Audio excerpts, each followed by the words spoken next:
The second saying of Jesus on the cross is found in Luke 23 and 43. Luke 23 and 43. Jesus answered him and said, "Truly I tell you, today you will be with me in paradise." Jesus hanging on the cross between two thieves, two guilty thieves, one on the right and one on the left. And one of the thieves said to Jesus, "Jesus, hook us up. Get us down from here. Save us. Get us out of this situation." The other rebukes that man and says, "Don't you have any respect?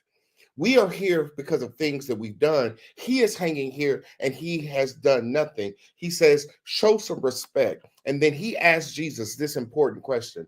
He says, "When you enter into your kingdom, remember me." Now, there are a lot of things that this last saying is about. When he says, "This day you'll be with me in paradise," it could be about the thieves, but it's not about the thieves. It could be about the words that the thieves said and the desire that the thieves had, but really it's about the proximity to Jesus. That Jesus lets them know that though they were going through this process of a painful death, that at the end of their death, they would enter into paradise. That thief that said, "Let me be in your kingdom," his simple prayer redeemed him. Say redeemed. I want you to think about the concept of being redeemed or saved or pulled out. That he says, when you will be with me with paradise, that submits that having faith in Jesus Christ locks in your future destiny. Paradise. I often sit and think what paradise is.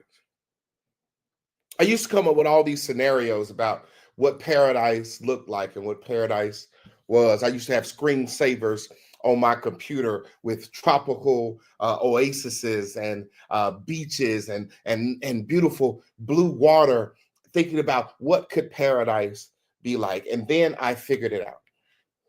I figured out what paradise is. And the way I figured it out is our family went through a difficulty, a tragedy, a problem.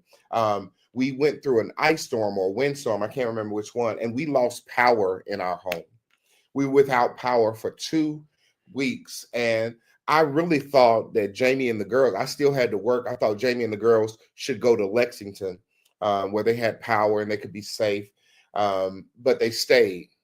During the day, they stayed in the house. They let all the shades up. They enjoyed their time together. They ate outside, had little picnics. They enjoyed their time together. Then at night, we would go out. We would either go to the park or we would go to a restaurant and we would eat. And then we would come home, light candles, take baths in basins that we had, and we would sleep all in the same room together.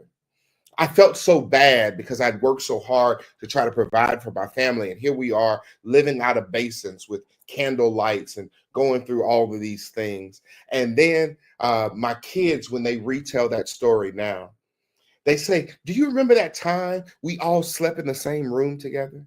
Do you remember that time that every night we were together and we were lighting candles and how much fun that we had?" Even though we were in tragedy, the only thing that mattered to them was that they had proximity to their family.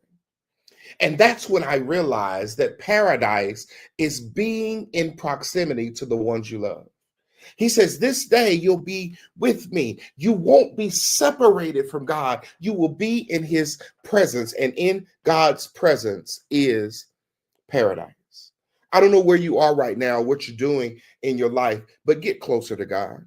Getting closer to God brings you a step closer to paradise, that in his presence, that's where peace is. In his presence, that's where salvation is. That with him, we will be in paradise.